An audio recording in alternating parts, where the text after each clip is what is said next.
आज जब मैं मीटिंग पे आ रहा था तो परमेश्वर ने मुझसे कहा है कि अगर आप चर्च के कैमरा को मैं बोलूँगा दिखाएं, अगर आप चर्च में देखें तो 90% लोग नीचे बैठते हैं। यहाँ पे आप देखेंगे सब जगह, और जो साइड पे चेयर सेक्शंस हैं सिर्फ वहाँ चेयर्स लगती हैं। 90% लोग नीचे बैठते हैं। तो परमेश्वर ने मुझसे कहा है कि मैं 10,000 चेयर चर्च में ऐड करूँ, क्योंकि वो 10,000 लोगों को भेज रहा है 2 महीने के अंदर।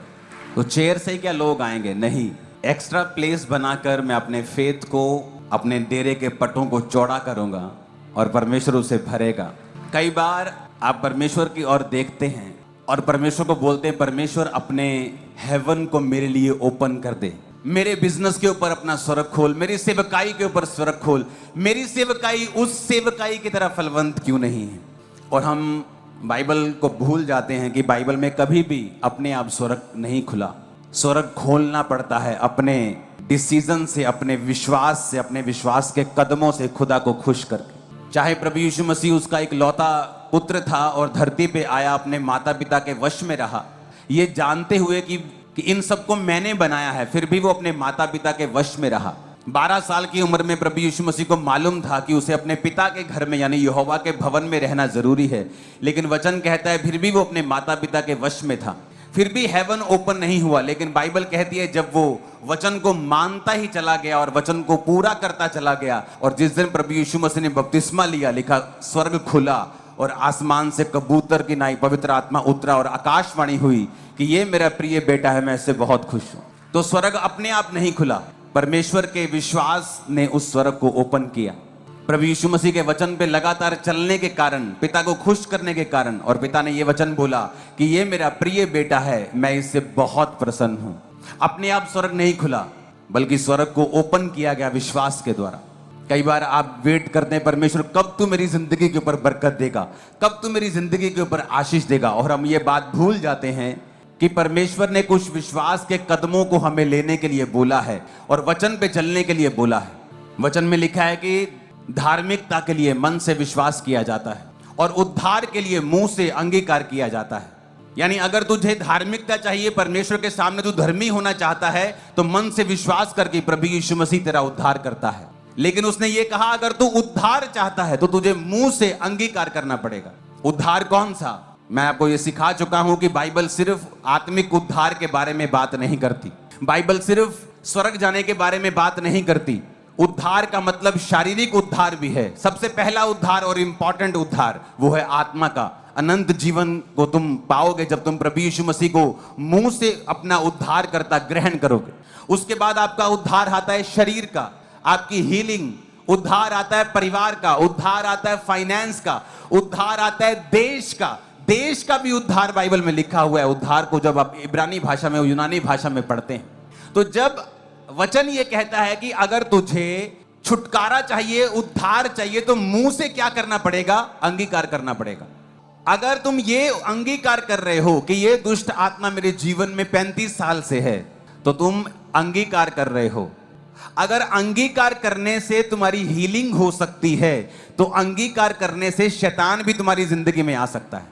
अगर अंगीकार करने से तुम्हारे जीवन में छुटकारा आ सकता है, तो अंगीकार करने से तुम्हारी जिंदगी में बंधन भी आ सकते हैं। तो अंगीकार क्या करना है? वो जो तुम देख रहे हो। इसलिए आदम और हवा बेवकूफ बन गए। शैतान ने कहा देखो, उन्होंने अपनी आंखों से देखा, फल वाकई में बहुत सुंदर था खाने के लिए। या वो ये सोचते कि परमेश्वर ने हमें क्या कहा है, जो हमें परमेश्वर ने कहा है वो सच है, जो हम देख रहे हैं, जो दिखाया जा रहा है, जो हम फील कर रहे हैं, वो गलत है। क्योंकि फीलिंग्स हमेशा शैतानी होती, शारीरिक होती, परमेश्वर की ओर जाने से रोकती हैं। जो फीलिंग्स होती हैं, भावनाएं होती हैं। कई बार आप अपनी लाइफ में देखते हो और बोलते हो परमेश्वर मुझे वो चाहिए जो किसी के पास नहीं हो, मुझे ऐसी बरकत चाहिए जो मेरे परिवार में कभी नहीं आई, मुझे ऐसे गरीबी के बंधन तोड़ने हैं जो मेरे परिवार ने कभी नहीं देखे टूटे हुए। अगर आपको ऐसी लाइफ चाहिए तो आपको परम पवित्र स्थान में जाना पड़ेगा। आप पवित्र स्थान तक जाकर गुड क्रिश्चियन बनकर उस स्थान पे नहीं पहुंच सकते। आपको बेस्ट क्रिश्चियन बनना पड़ेगा, अपना बेस्ट परमेश्वर को देना पड़ेगा। आज वो क्रिश्चियन भी हमारे बीच में मौजूद हैं जो अच्छी मसीही लाइफ जीते हैं, बैलेंस है इधर भी, संसार के साथ भी और दुनिया के साथ भी। लेकिन ऐसी क्रिश्चियन लाइफ जो 100% फ्रूटफुल है, जो फ्रीडम की ओर लेके जाती है, जो छुटकारे की ओर लेके जाती है, बड़ा छुटकारा आपके परिवार का, लाइफ का, फाइनेंस का, मिनिस्ट्री में, मिनिस्ट्री के फाइनेंस में, वो पॉसिबल नहीं है अगर आप गहराई तक नहीं जाएंगे, अगर आप उस मन्ने तक नहीं पहुंचेंगे जो परमेश्वर आपके लिए बरसाता है। और उस गहराई तक जाने के लिए आपको सेक्रीफाइस करने पड़ेंगे बहुत सारे। आप वो नहीं कर सकते जो लोग कर सकते हैं। आपकी प्रार्थना का समय, और सबसे बड़ी बात क्या है, जब आप गहराई में जाने की कोशिश करते हैं, जब आप उस स्थान पे जाने की कोशिश करते हैं जहां हर एक क्रिश्चियन नहीं पहुंच पाता, तो लोग आप पर तरह तरह के ताने कसते हैं। एलिया ने क्या कहा, अलीशा ने, कहता जा छड़ी लेके मेरी जा और रास्ते में किसी को नमस्कार नहीं करना, और कोई तुझे नमस्कार करे तो किसी का जवाब नहीं देना, बस ये छड़ी लेके जा और मुर्दा लड़के के ऊपर रख दे छड़ी और वो जी उठेगा। अब वो रास्ते में जा रहा है, उसे लगा ये तो बड़ी घमंड वाली बात होगी, लोग तो मुझे घमंडी कहेंगे कि मैं किसी को हेलो नहीं, किसी को जय मसीह नहीं कह रहा हूं। क्योंकि जैसे ही लोगों ने लाठी देखी अलीशा की गेहजी के पास, तो सबको लगा कि भाभी वाह, कहां जा रहा है गेहजी, होर जी, जय मसीह दी संत जी। और संत जी सबको जय मसीह का जवाब देने लगे, सबके पास हाल चाल पूछने लगे, बैठने लगे कि इसलिए कोई मुझे घमंडी ना कहे। परमेश्वर चाहे तुम्हारे जीवन से मसा उतर जाए, तुम्हारे जीवन से फोकस हट जाए, वो तुम्हें मंजूर है, लेकिन कोई तुम्हें कुछ कहे नहीं। क्यों? क्योंकि जब ये सेवकाई की शुरुआत हुई तो मुझे बहुत सारे मैसेजेस आते थे कि हम 10 पास्टर यहाँ इकट्ठे हो रहे हैं, आप आए। एक दो बार मैं कहा तो वहां पे लड़ाइयां होती थी, ओए तू मेरे बंदे वहां कैसे ले गया, ओए तू तेरे बंदे मेरे बंदे तेरी चर्च में, ऐसी बातें वहां पे होती थी और परमेश्वर को ये पसंद नहीं था। मैंने कहा अगर मुझे वो चाहिए जो गहरे में है, अगर मुझे वो चाहिए जिससे मैं अलग दिखूंगा, अगर मुझे वो चाहिए जो यूनिक होगा, जो पहले कभी नहीं हुआ होगा, तो मुझे एक ऐसा फोकस रखना पड़ेगा जो चाहे मुझे अलग अलग तरह के नाम दे जाए, लोग मेरी बदनामी करें, लेकिन मैं उस फोकस को छोड़ूंगा नहीं। क्या हुआ? मैंने अपने आप को अलग किया। मेरी प्रार्थना का समय, बाइबल का समय, वर्शिप का समय, हर एक चीज का एक समय था। उस समय पर मैं बैठता था, सेवा करने का एक समय था, फालतू चीजें के लिए कोई समय नहीं था, पूरा 100% फोकस परमेश्वर के ऊपर था। फिर आप जानते क्या हुआ? वो हुआ जो पहले कभी नहीं हुआ था। आप मेरी बात समझ रहे कि नहीं? अब मुझे बताने की जरूरत नहीं क्या क्या हुआ, ये दुनिया आप जानती है, लेकिन उसकी स्टार्टिंग कैसे हुई? क्या आज मैं पास्टर्स से नहीं मिलता हूं? मैं मिलता हूं। बहुत से पास्टर्स की चर्चिस को बना रहा हूं, बहुत से पास्टर्स की हेल्प कर रहा हूं, बहुत से पास्टर्स के साथ मेरे अच्छे संबंध हैं अभी। लेकिन उस समय अगर मैं ऐसे संबंधों को अपनी आत्मिकता के प्राइस के ऊपर बनाने की कोशिश करता, तो आज मैं वहीं होता जहां वो हैं। मैं किसी की हेल्प ना कर पाता, किसी के साथ ना जा पाता, आज इतने बड़े बड़े कार्य मैं नहीं कर पाता।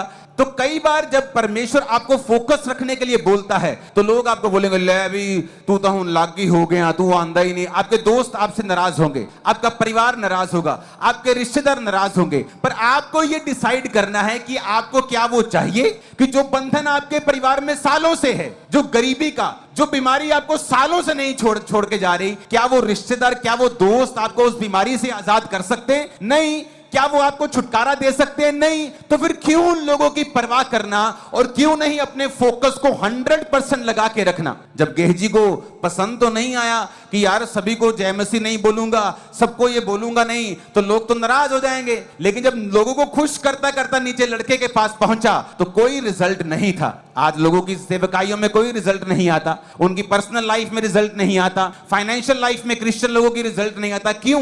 क्योंकि आप लोगों के ऊपर फोकस है कि लोग क्या सोचते हैं, लोग क्या कहते हैं। आपको यह मतलब होना चाहिए कि परमेश्वर मुझसे क्या कह रहा है। क्या परमेश्वर मुझे एक जीवित चर्च जाने के लिए कह रहा है? चाहे मैं कहीं का भी सेक्रेटरी हूं, मैं वहां ध्यान नहीं दूंगा, मैं एक जीवित चर्च चला जाऊंगा जो परमेश्वर की आत्मा ने मुझसे बोला है। अगर प्रभु ने मुझसे प्रार्थना करने के लिए बोला है, तो वो प्रार्थना का समय शाम 7 से 9 है, जो मेरा दोस्तों के संग हुआ करता था या आपका टीवी के सामने हुआ करता था। तो परमेश्वर का आत्मा आपको बोलेगा प्रार्थना कर। जब आप वो समय प्रार्थना में लगा देंगे, फिर आप ये साबित करेंगे कि आप गहरे में जा रहे हैं। और जब आप गहरे में जाएंगे, फिर इतनी मछलियां होंगी, इतनी बरकत होगी कि आपको लोगों को इनवाइट करना पड़ेगा अपनी ब्लेसिंग्स में। जिस तरह पतरस ने अपने दोस्तों को इनवाइट किया कि आ जाओ, इतनी मछलियां कि मेरी नाव टूटने लगी, भरने लगी, जाल फटने लगे। और बाइबल कहती जब दोस्त आए तो उनकी नावें भी भरकर डूबने लगी। अनबिलीवेबल, परमेश्वर ने उनको, वो बिलीव नहीं कर पा रहे थे, अनबिलीवेबल था कि इतनी मछलियां, कि वो मछुआरा जिसने सारी रात मेहनत करके एक मछली नहीं पकड़ी, अब उनकी नावें भर रही हैं, डूब रही हैं, जाल फट रहे हैं। ये पॉसिबल नहीं था केवल ज्ञान की वजह से। जब आपको ज्ञान होता है कि परमेश्वर मुझसे क्या कह रहा है, मुझे परमेश्वर की आवाज को सुनना है, मुझे परमेश्वर के वचन को फॉलो करना है, मुझे दुनिया को खुश नहीं करना है। क्योंकि जब आप दुनिया को खुश नहीं करेंगे तो दुनिया आपका अलग अलग नाम रखेगी, पर डोंट वरी, वो आपके जैसा कभी नहीं बन पाएगी। ऊपर जाता ही आपको हाईएस्ट लेवल पे जाता ही देखेगी। आप मेरी बात को समझ रहे कि नहीं? ये चीजें हैं जो आपको सुननी है और माननी है, क्योंकि आसमान अपने आप कभी नहीं खुलेगा। आप जितना समय तक वेट करते रहेंगे आसमान की ओर देखकर, आप बूढ़े हो जाएंगे, आपकी इंतजार खत्म नहीं होगा। क्योंकि आपको विश्वास के कदमों को उठाना होगा, आपको ऐसी प्रार्थनाओं को करना होगा, ऐसे बीजों को बोना होगा जो आपके फाइनेंशियल कर्सेस को खत्म कर सके। होता क्या है, जब लाइफ में तंगी होती है, आप हमेशा यही सोचते हैं कि पैसा और आए तो मैं कुछ प्रभु के लिए बोऊं। लेकिन परमेश्वर कहता है तेरे हाथ में जो है, चाहे वो तंगी है, तुझे उसी में से बोना। अगर परमेश्वर सिखा रहा है तो बोना शुरू करो, क्योंकि वहां से जब तुम निकलोगे लाइफ में वो तंगी तुम कभी वापस नहीं देखोगे। एक बार मैं अपने ऑफिस में था, ये चर्च 7000 क्रॉस कर चुकी थी, पंजाब की सबसे बड़ी चर्च बन चुकी थी। और इमेजिन करो, अभी भी फाइनेंशियली हम स्ट्रगल कर रहे थे। तो समझ नहीं आता था कि यार इतनी बड़ी चर्च है, फाइनेंशियली हम स्ट्रगल क्यों कर रहे हैं। जैसे ही पैसा आना, बिल चला गया, टेंट में, इसमें, साउंड में, खत्म, कुछ कर ही नहीं पा रहे, कुछ ले ही नहीं पा रहे। तो परमेश्वर ने मुझे समझाया और मैंने अपनी मिनिस्ट्री से बोना शुरू किया। और जब मैंने अपनी मिनिस्ट्री से टाइथ बोना शुरू किया, क्योंकि चाहे आप पास्टर हैं, चाहे आप विश्वासी हैं, रूल सबके लिए एक है। तो जब मैंने बोना शुरू किया और एक दिन मैं अपनी ऑफिस की चेयर पे बैठा और मेरा एक टीम मेंबर अंदर आया, मैंने उसे एक बात कही। मैंने कहा जो तंगी अब तक हमने सेवकाई में देखी है, आज के बाद, मैंने ये नहीं कहा 1 साल के बाद, मैंने कहा आज के बाद हम कभी नहीं देखेंगे। अब उसे मालूम नहीं था इस समय क्यों कह रहा हूं। उसे लग रहा था कि मैं भविष्यवाणी कर रहा हूं, क्योंकि मैं उनको भविष्यवाणियां करता था। अभी मैं लोगों को जब बोलता हूं कि ऐसा ऐसा तुम्हारी लाइफ में हो रहा है तो उनको हैरानी होती जब होता है। लेकिन ये भविष्यवाणी भी थी और ये विश्वास के साथ की गई भविष्यवाणी भी थी। क्यों? क्योंकि मैंने टाइथ देना शुरू कर दिया था। और जब मैंने टाइथ देना शुरू कर दिया था तो मेरे अंदर एक विश्वास पैदा हो चुका था जो रियल था, और मुझे मालूम था अब तंगी नहीं होगी। तो मैंने जब वो आया अंदर, हम जब भी अंदर बैठते तो बिलों की बात होती है, इसका बिल देना है, इसका बिल देना है, इसका बिल देना है, इसका बिल देना है, बस यही बातें होती थी। बिल दे दिए, फिर खाली, फिर संडे की वेट, संडे पैसा आएगा फिर बिल देंगे। लेकिन उस समय जब वो अंदर आया, मैंने कहा आज के बाद ये तंगी इस मिनिस्ट्री में हम कभी नहीं देखेंगे। उसने कहा आमीन।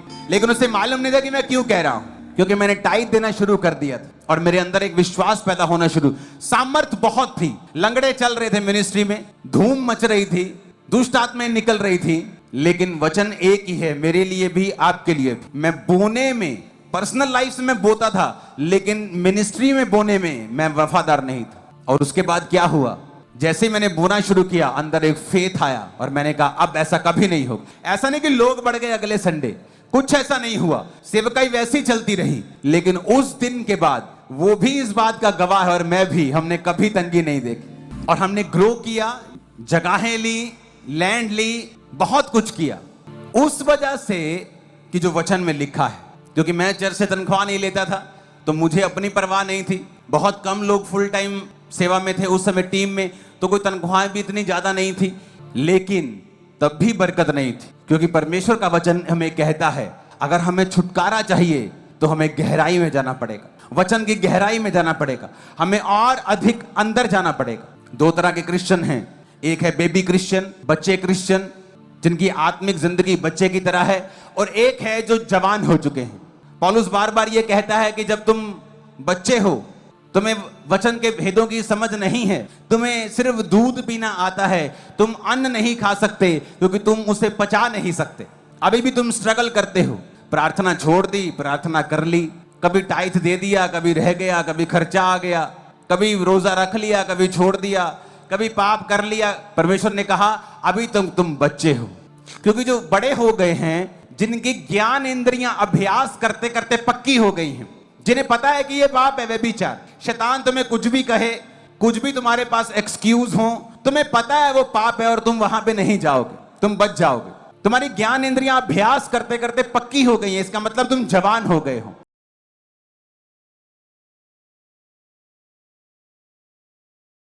गलातियां 4 उसकी 1 और 2 आयत में लिखा है, मैं कहता हूं कि वारिस जब तक बालक है, यद्यपि सब वस्तुओं का स्वामी है, परंतु उसमें और नौकर में कुछ भी भेद नहीं, परंतु पिता के ठहराए हुए समय तक संरक्षकों और प्रबंधकों के वश में रहता है। कि वारिस जब तक बच्चा है, जब तक वो बालक है, कहता उसमें और नौकरों में कोई भी अंतर नहीं। तुम्हारे घर में तुम्हारे बच्चे हैं और तुम्हारे नौकर भी हैं। तुम्हारे बच्चे क्या करते हैं? सुबह उठते हैं, खाते हैं, पीते हैं, उनको तुम कपड़े देते हो, खाना देते हो, पढ़ाई करवाते हो, सुला देते हो। नौकर भी क्या करते हैं? सेम, उठते हैं, काम करते हैं, खाते हैं, पीते हैं, कपड़ा तुम देते हो, सो जाते हैं। तो परमेश्वर कहता है एक बालक में और एक नौकर में कुछ भी ज्यादा भेद नहीं है, फर्क नहीं है। यद्यपि वो बालक सब घर का स्वामी है, लेकिन उसमें और नौकर में अभी कोई भी अंतर नहीं है। जब तक एक बच्चा है, अगर आप फॉरेन में चले जाएं, एक बच्चे के माता पिता अगर मर जाएं तो सरकार संरक्षक और प्रबंधक ठहरा देती है उसकी लाइफ के ऊपर, कि जब तक ये बालिग नहीं हो जाता, अपना माइनस प्लस नहीं देख सकता, तब तक ये लोग इसकी रक्षा करेंगे। और जब ये बालिग हो जाएगा तब इसकी प्रॉपर्टी को बेचने का, खरीदने का, जब ये सियाना हो जाएगा, इसको हक होगा। क्या आप एक दूध पीते बच्चे को ऑफिस की चेयर दे सकते हो? उसको रजिस्ट्री पे साइन करवा सकते हो? उसे बता सकते हो?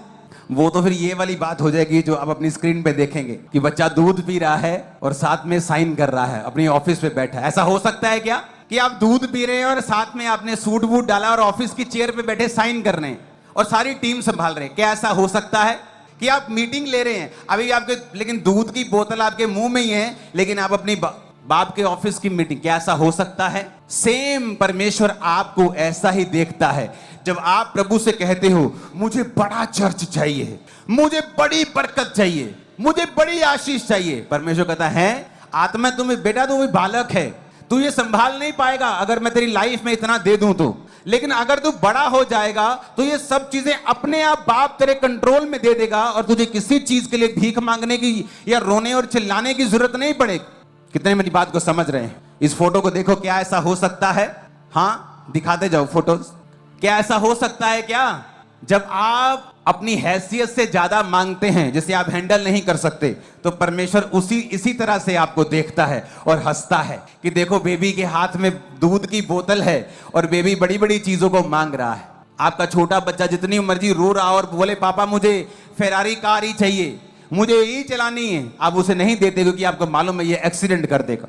लेकिन अगर आप आत्मा में ग्रो करना स्टार्ट कर दें, आत्मा में बढ़ना शुरू कर दें, अगर आप ग्रो करना शुरू कर दें, सियाने हो जाएं आत्मा में, और सियाना आदमी बाइबल में लिखा है तभी होता है। आप हो सकता है 70 साल के हों और आत्मा में अभी भी दूध पीते बालक की तरह हों, लेकिन यह भी हो सकता है कि आप सिर्फ 18 साल के हों और आत्मा में आपके बाल सफेद हो चुके हैं, आप बूढ़े और बुजुर्ग और सियाने हो चुके हैं स्पिरिट में, ऐसा भी हो सकता है। तो परमेश्वर शारीरिक उम्र के हिसाब से आपको नहीं देता, नहीं तो वो 30 साल के यूसुफ को कभी भी देश का प्रधानमंत्री नहीं बनाता। वो उम्र नहीं, वो आपकी आत्मा की बातों की समझ को और मैच्योरिटी को देखता है। आप जब आत्मा की बातों की मैच्योरिटी को समझ जाते हैं, आप उन चीजों को सीख जाते हैं। आप इमेजिन कर सकते हैं कि परमेश्वर फिर आपकी लाइफ में क्या करेगा। आप इमेजिन कर सकते हैं जब मैं 25 साल का था तो हजारों लोग थे मेरे पास, जस्ट 25 ईयर, और लोगों को पहले तो मेरी आधे चर्च में यकीन नहीं होता कि यहां इतने लोग कैसे हो सकते हैं। क्या ये हमें सिखाएगा? ये तो खुद लड़का सा है, क्या ये हमें बताएगा? लेकिन परमेश्वर आपकी शक्ल नहीं, वो आपकी आत्मिक मैच्योरिटी को देखता है। आपकी ज्ञान इंद्रियां अभ्यास करते करते पक्की हो गई हैं। आपको पता है ये मुझे करना है, ये टाइट, ये प्रार्थना, उपवास, ये चीजें, ये पवित्रता। आप तंग हैं, आप दुखी हैं, आप सुखी हैं, आपकी ज्ञान इंद्रियां अभ्यास करते करते पक्की हो गई हैं। आपको मालूम है कि यही चीज सही है, चाहे मेरे सामने कुछ भी रुकावट, कुछ भी मुसीबत है, लेकिन ये मुझे करना है। ये दर्शाता है कि आप बड़े हो रहे हैं, और जब आप बड़े हो रहे हैं फिर आपको परमेश्वर खुद साइन अथॉरिटी देगा, खुद वो आपको ब्लेस करेगा, खुद वो चीजें देगा जिसे आप मांग रहे हो, खुद वो आपको छुटकारा देगा। आपका आमीन मेरे को ऊंचा चाहिए चर्च। तो अब आप ये देख लो, आपको गहराई में जाना है, आपको वो बोलना है जो परमेश्वर बोलता है। मैंने अच्छे क्रिश्चियंस, मैं नहीं कह रहा जो पाप करते थे, मैं नहीं कह रहा जिनकी लाइफ में प्रार्थना की कमी थी, मैं कह रहा हूं अच्छे क्रिश्चियंस को भी बंधनों में और शैतान के अटैक के नीचे देखा है। एक कमी की वजह से, वो कमी है गलत अंगीकार। और सिंपल क्रिश्चियंस को भी कई बार मैंने ऐसी प्रॉब्लम्स में नहीं देखा क्योंकि उनका अंगीकार हमेशा सही है। एक क्रिश्चियन का अंगीकार क्या है कि मेरी बुआ मुझ पे जादू टोना कर देती है, ये दुष्ट आत्मा मुझे 20 साल से सता रहा है, मुझ पे जादू टोने के अटैक होते हैं। वचन क्या कहता है? याकूब के घराने के ऊपर कोई मंत्र। अब शैतान आपको दिखा रहा है कि आप जब वो आपके पास आया आपका सिर भारी हो गया। अब या तो आप शैतान की बात के ऊपर यकीन कर लो, या जो वचन में लिखा है उस पर यकीन कर लो कि वचन में लिखा है कि मुझ पे कोई भी जादू और टोना नहीं चलेगा। आप 10,000 जादू टोने रखो यहां, मैं एक एक को पैर के नीचे मसल के आगे चलता जाऊंगा और एक बाल मेरा बांका नहीं होगा। मैं सच कह रहा हूं। आप 10,000 कदमों तक जादू टोना बिछा दो, मैं आपको सच कह रहा हूं। बात अंगीकार की है, बात प्रार्थना ज्यादा या कम की भी नहीं है। इसमें आपकी प्रेयर 1 घंटे की भी हो, अगर आपका अंगीकार सही है तो भी शैतान आप पे अटैक नहीं कर सकता। आप नेक्स्ट लेवल पे नहीं जा सकते, आप वो गहराई में नहीं जा, वो बात अलग है। लेकिन मैं यहां छुटकारे की बात कर रहा हूं। एक सिंपल डेविल से छुटकारा, जादू टोने से छुटकारा, बीमारियों से छुटकारा, जो एक बेसिक चीज है, आपकी बेसिक ब्रेड है आपकी, जो परमेश्वर ने आपके लिए रखी है, सिर्फ अंगीकार करने से कि याकूब के घराने पे जादू और टोना नहीं चलता। मैं याकूब के घराने का हूं क्योंकि मैं अब्राहम से जन्मा हूं। अब्राहम से इसलिए कि अब्राहम से जीसस क्राइस्ट जन्मे और जीसस क्राइस्ट को मैंने माना और बपतिस्मा लिया और मैं जीसस से जन्मा हूं। मैं अब्राहम की संतान बन गया। अब्राहम की आशीष अन्य जातियों तक पहुंचे, इसलिए परमेश्वर ने मुझे यीशु मसीह के उद्धारकर्ता के रूप में मुझे दिया। अगर आप अंगीकार करेंगे मेरे घराने के ऊपर जादू टोना काम नहीं करेगा, आपकी आधे घंटे की भी प्रेयर वो नहीं करेगा, आपकी 1 घंटे की प्रेयर नहीं करेगा। जस्ट मुंह से राइट